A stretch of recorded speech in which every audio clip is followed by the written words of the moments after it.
Insights with Terri Ep.170 a weekly look through the eyes of predictive astrologer Terri Ep.170. Here's Terri. Hi everyone, this is Terri, and you're listening to Insights with Terri Ep.170. We will be working with the week May the 26th through June the 2nd, 2024. Thanks for joining me on this little week adventure and finding out what might be sitting around the corner for us. We still have Gemini in the sun sign, and we have Gemini in Venus, which is the planet of attraction. And we will be moving from Taurus in Mercury, which is the planet of thinking and processing, into Gemini on the 4th of June. Now, it prepares us, right? So it won't just be on the 4th, this is what happens. As we move towards it, it starts to make some adjustments.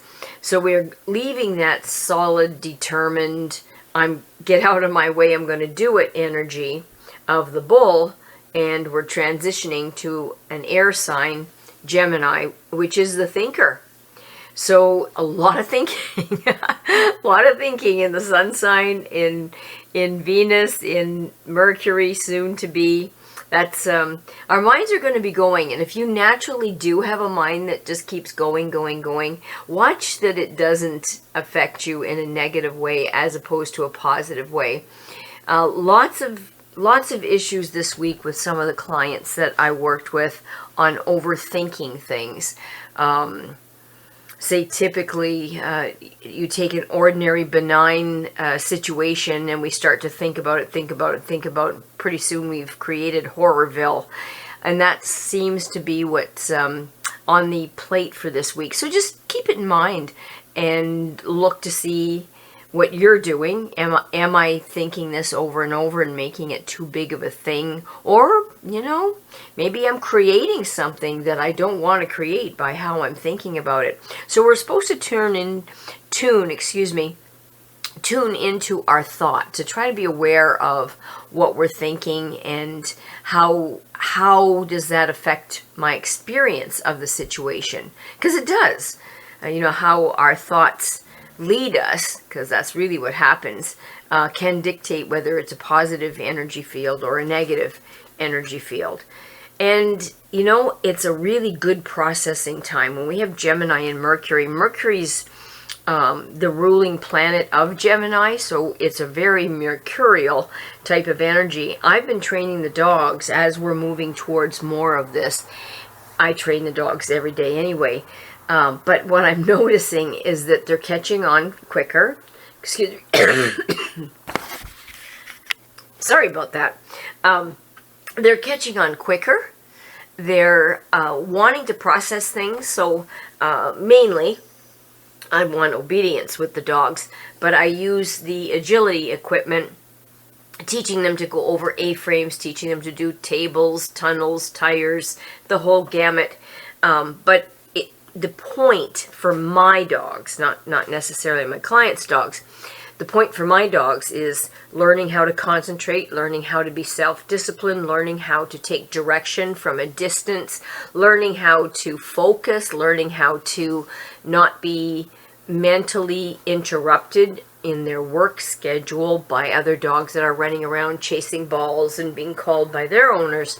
So that they're learning how to be single-minded when it comes to performing a task. And I'm finding with this Gemini energy, I am really just cruising with them learning. I have Bean was 8 weeks when she came, so I've had her about 2 weeks now. And Decaf came the end of February, and Decaf is like, it was like a light bulb went off. And so she's really understanding what this is about. Now she's trying to get ahead of me by offering the behavior. So I'll take her out to the agility field with the ball, and we're working on sit down, stay, look at me, and doing the obstacles. But she'll go and create her own course, looking at me to say, was this it? Was this it? Was this it? So she's being proactive in her learning and her tasks. And that's a pretty darn good thing. So we can use that if we happen to be in a position of training new people for a job, apprentices, people that are working maybe towards volunteer work, getting the hours for the students in school, learning a new career, a new job, is a really great time for thinking.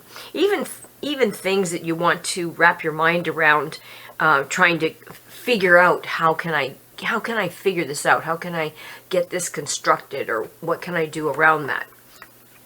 Great time for that. And we still have Aries in Mars, which is enough impulsiveness, enough propulsion to keep us really moving forward, or not terribly afraid to attack it, getting that initiation going. So that's a really complementary energy to this if we focus it. Now, if we don't, we can be a very scattered bunch of children.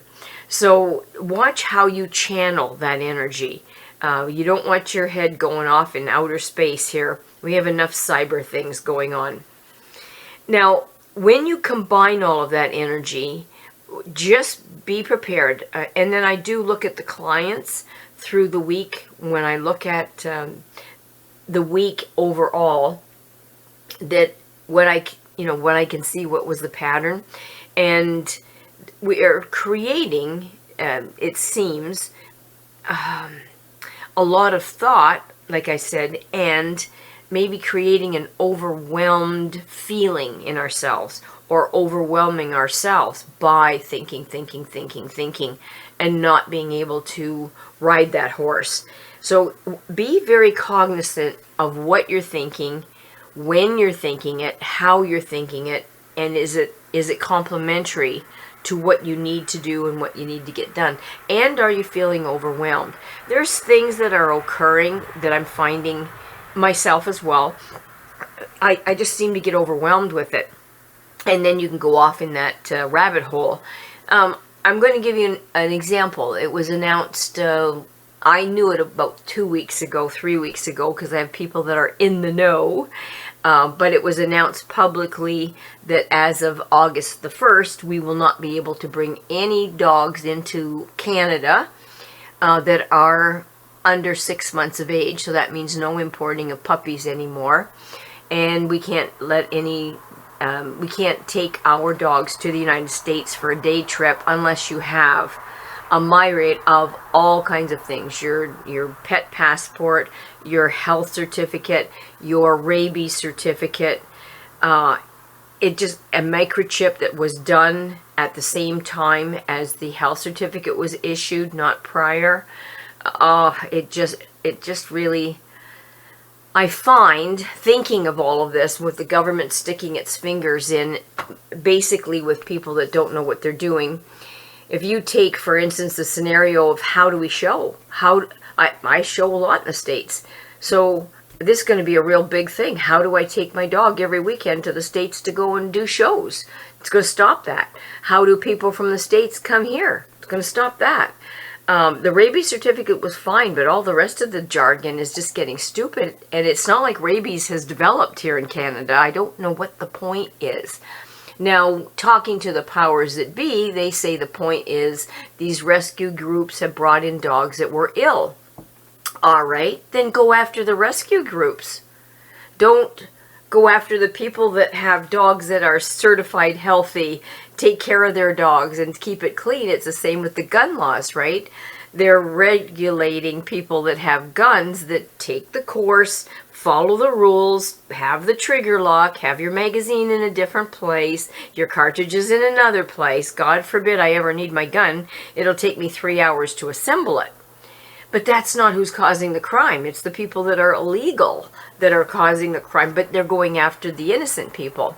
So I find, talking about overwhelmed, I can start thinking about that and then start going down a rabbit hole. So I have to be aware of my thoughts. You have to be aware of your thoughts. Is there a trigger here? Is there anything that we can do about it? I really doubt that the CDC is going to listen to little Terri Coots. Now, if we got enough people together, I don't know. It's a stretch, right? So we're victims of a pencil pusher that doesn't know his butt from a hole in the ground.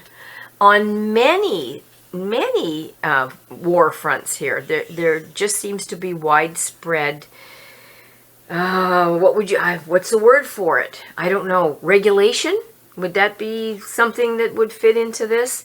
And I just feel that sometimes we're trying to regulate everything. Pretty soon they're going to tell us when we can turn our lights on and off and when you can use the toilet. So I'm sorry. I am so sorry. I did not mean to do this. I should start all over again, but I'm not gonna. So the number that was given to us for this week, combining with where the thinking is going, and you saw there was a good example of my mind taking off with my mouth in hot pursuit. The number that was given to us is 22.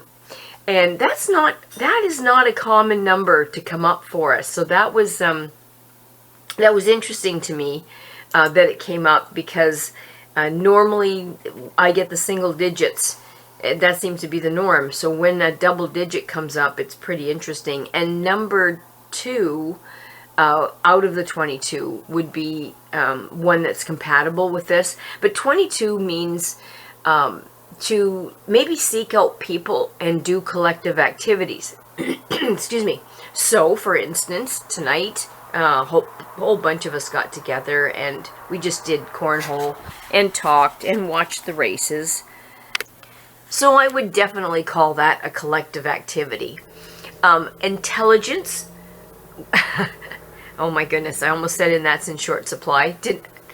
Good thing that didn't escape my lips. Intelligence will be at the forefront when you combine 22 with Gemini. So maybe there'll be a possibility of an intelligent conversation.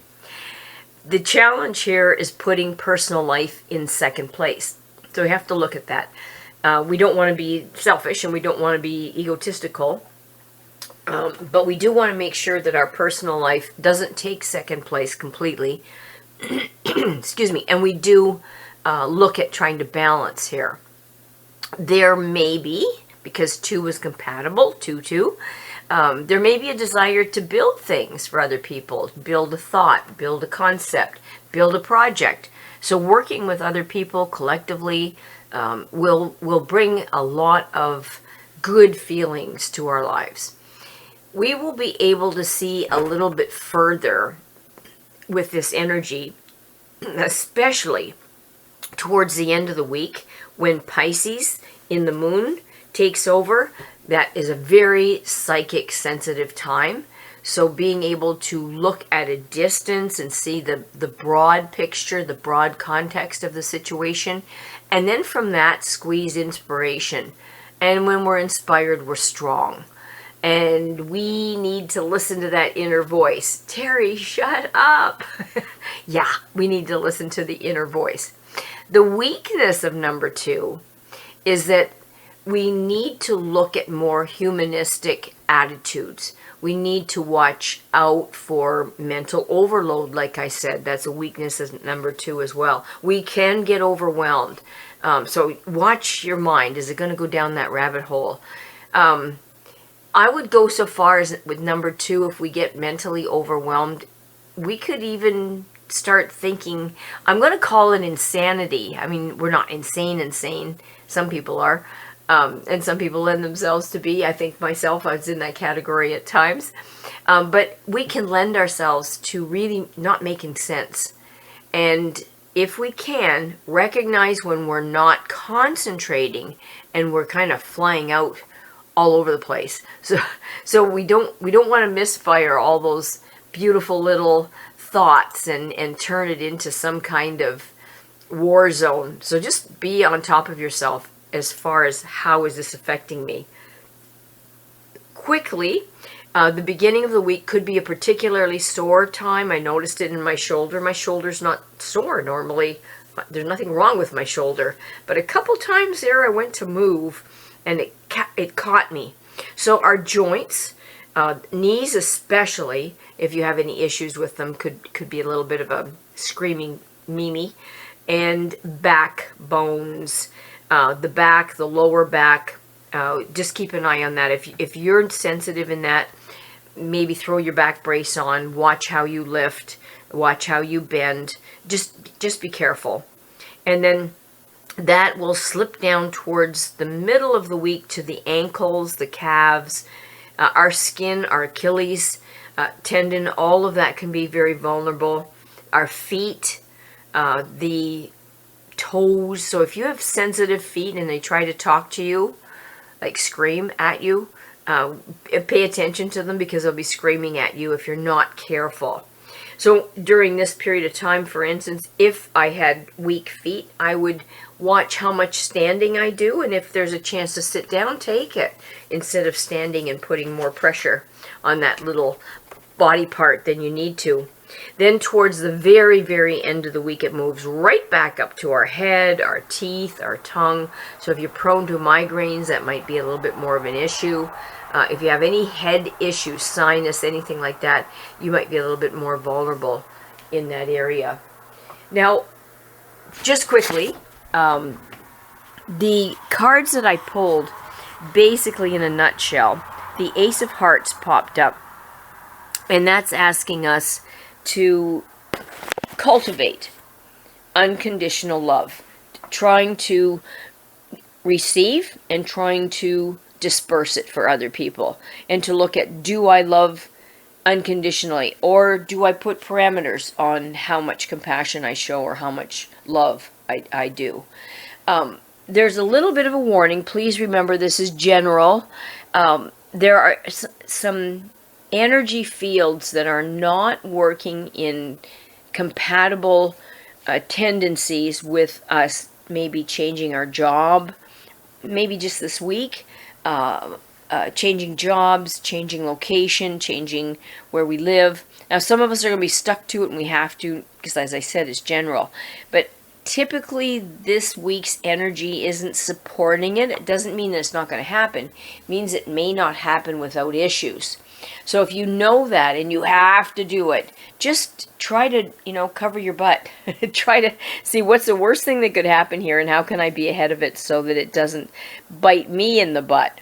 And the card of Justice came up upside down, which means really be careful. Don't have a lead foot on the accelerator. Put your belt on and try to look at what's the worst thing that could happen here, that I would need a lawyer or get involved in any kind of legal issues, which who wants to anyway?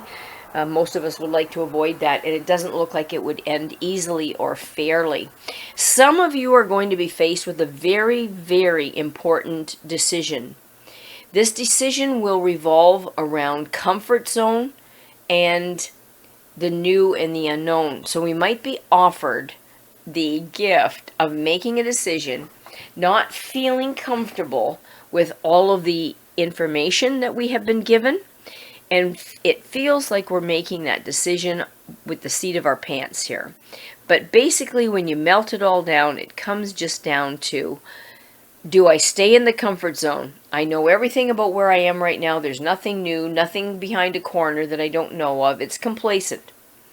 Or do I go into the new, the up and coming?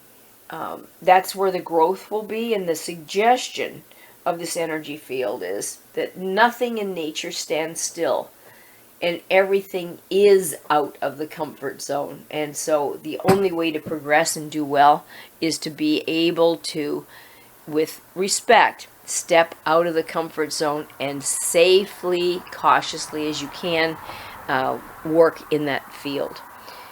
So that's what we have, kids, for this week. Thank you for putting up with me. I'd like to thank our Charlie O'Brien profusely for putting up the website that he has archived some of the podcasts, www.terriworld.com.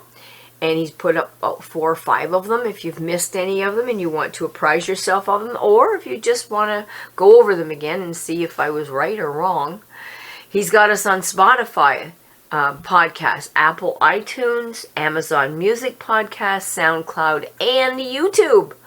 So then he gives me the YouTube link, and I put that up on Facebook.